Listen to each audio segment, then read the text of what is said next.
Bonjour. Vous avez écrit Ailleurs pour exister chez Les mots qui portent. Pouvez-vous nous parler un petit peu de votre livre? Tout d'abord, bonjour. Ailleurs pour exister, c'est l'histoire d'une femme qui ne va pas spécialement très bien dans sa vie depuis quelque temps. Et j'ai imaginé une histoire un peu folle, qu'elle se fait embarquer par sa meilleure amie dans un programme de bénévolat au Kenya, dans un parc animalier.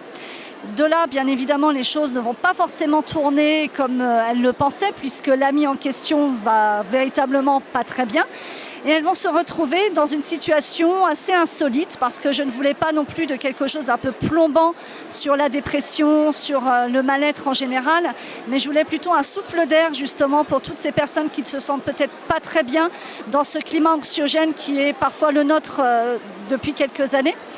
Et donc ensuite, il est question vraiment surtout de rapports humains, de rapport à la nature, rapport à l'art, et comment on peut retrouver l'essence de nos vies, l'essence d'une existence.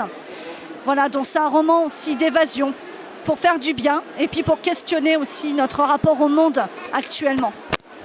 Il y a longtemps que vous écrivez? Ça fait une bonne dizaine d'années maintenant, oui, ça fait le 4e roman qui est publié. Eh bien, je vous remercie.